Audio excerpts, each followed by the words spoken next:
Hello, it's Chris from criSam Acrylic Pouring and we're based in the UK. Today I'm going to be demonstrating a really simple flip cup in shades of blues, purples and pinks.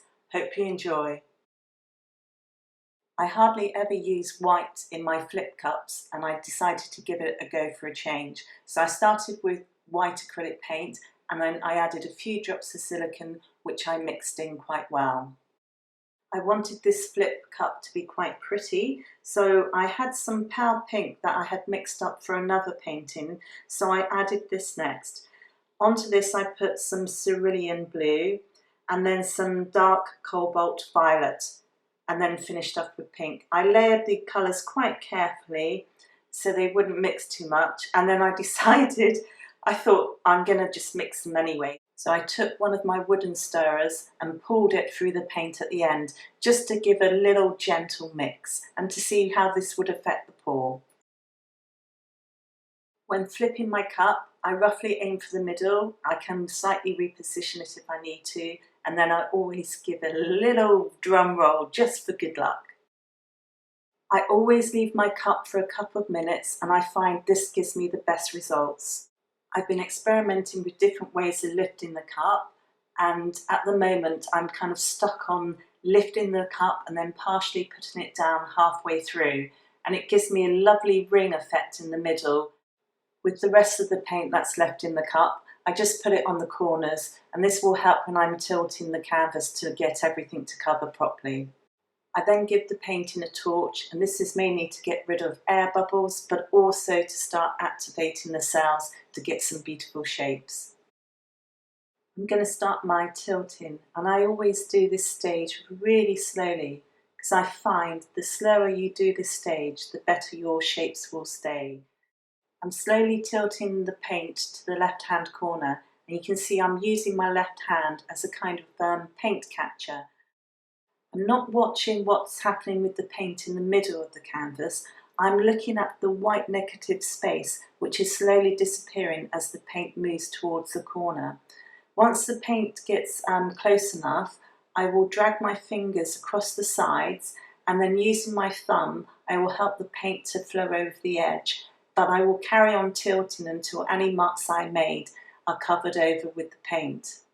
Once the corner's covered, I then bring the weight of the paint back into the middle of the canvas. This is really important. Every time I cover a corner, I always bring the weight of the paint back into the middle. I've now sped up the video so you can see the whole canvas being covered. I just take my time and I'm concentrating on the corners and making sure the top is totally covered. I'm not so worried about the sides, it's the top that is important.